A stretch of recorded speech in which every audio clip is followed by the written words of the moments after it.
What is up, my friends? You are very welcome along to this late edition of the Anfield Agenda News Roundup. Full disclosure, I didn't have a plan to come back on tonight to make a second video, but so much has happened in the hours since we've last spoken that I felt I need to come back on and give you the very latest.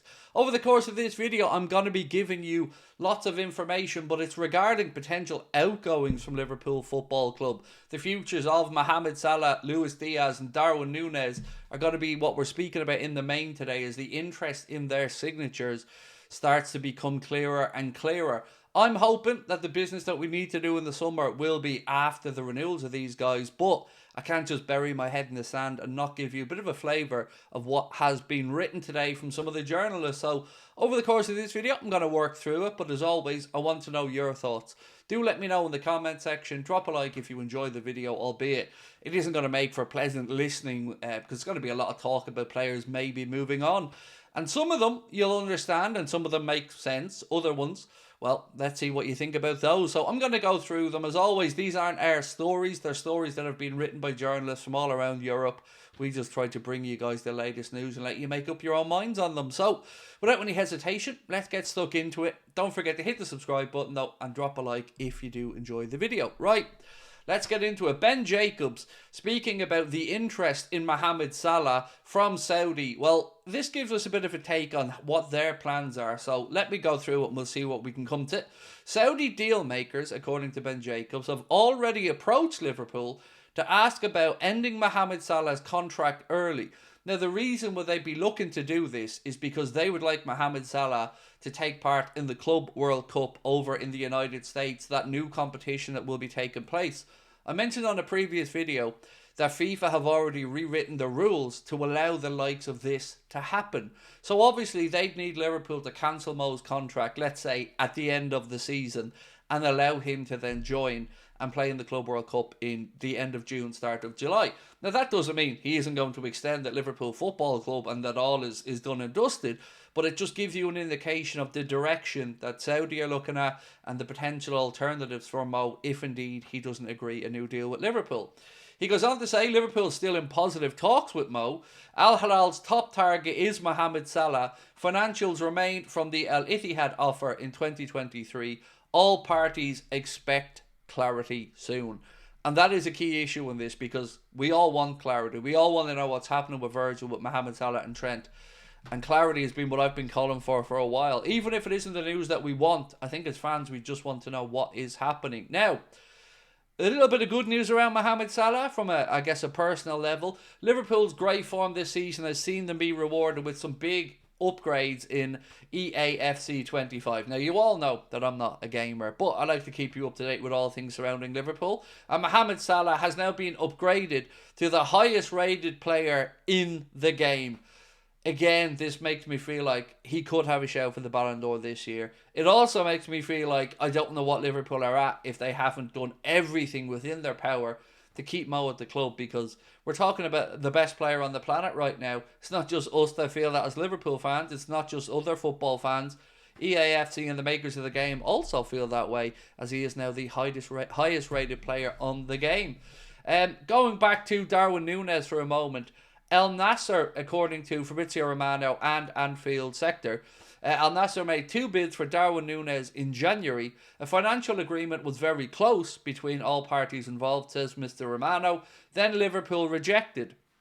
No replacement, no plans to overpay, and respect for Arne Slot's plans.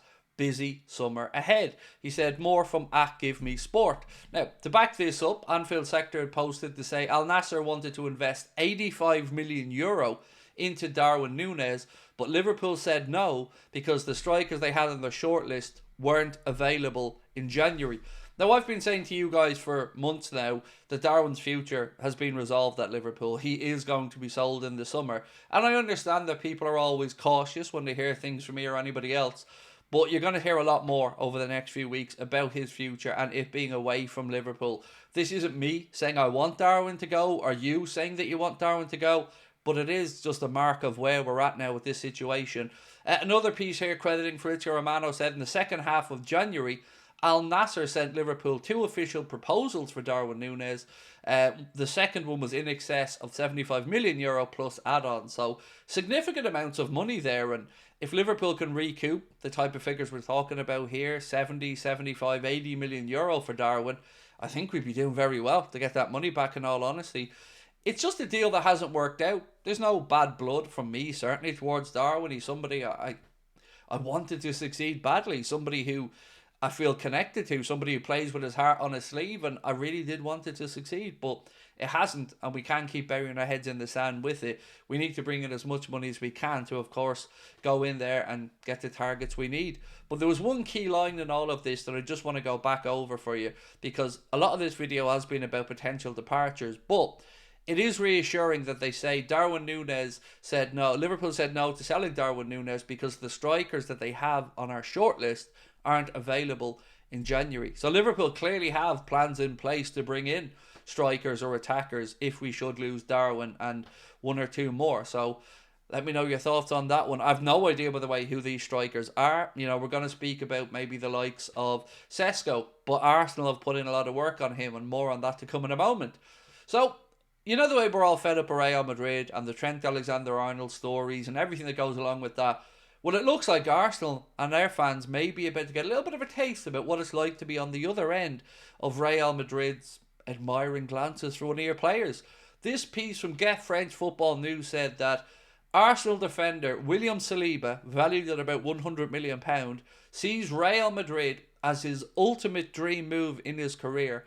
And as I've mentioned in previous videos, Real Madrid are going to be, well, they're going to be looking for a centre-back in the summer, and it looks like Saliba is at the top of their list, along with Dean Huijsen. So, Arsenal fans, strap yourselves in. It might be about to get a little bit, well, uncomfortable to say the least. So, Mike Keegan has said, exclusive, Manchester United are set to make 100 to 200 further redundancies. Planned moves comes amid further cost-cutting measures since the arrival of Ineos as owners.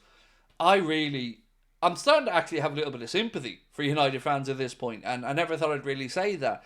On the pitch, obviously, we know things aren't going well, but when your club is being bought into by somebody like Sir Jim, who, you know, professes to be a United fan, and he's just slashing costs left, right and centre, they probably have reason to be concerned. But, you know, for all the things I've said about FSG over the years, we've never been put in a position like this one where they're just slashing costs to beat the band. So, you know, all those years of underachieving there at United recently are coming home to roost. All those overpaid players. So, yeah, thoughts on that one most welcome as well. Now, the title race. Let's turn back to Arsenal for a second, because Sami Mokbel has also put up an exclusive about Arsenal's warm weather training camp in Dubai.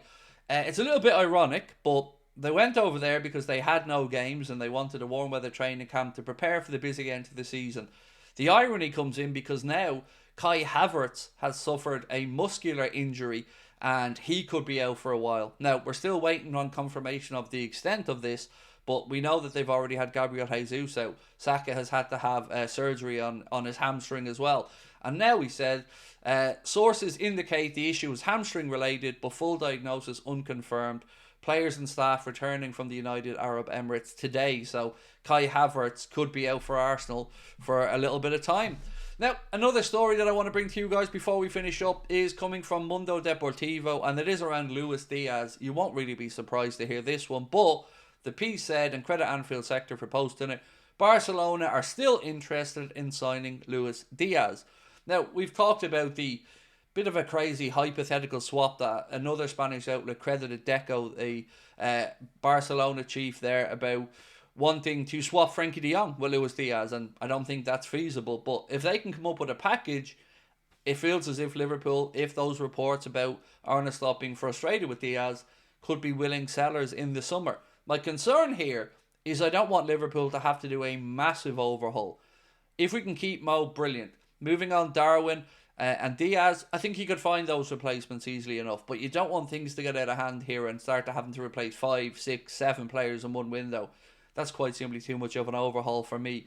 So Luis Diaz, Barcelona interest still there, but I guess the big question is, will they be able to come up with the money that would tempt Liverpool into selling, and how could they get that money? From Liverpool's perspective, he has 2 years to run on his contract at the end of this season, so still time on our side to get a deal for Luis Diaz over the line. Remember, he's on very low wages as well at Liverpool compared to some of those other players.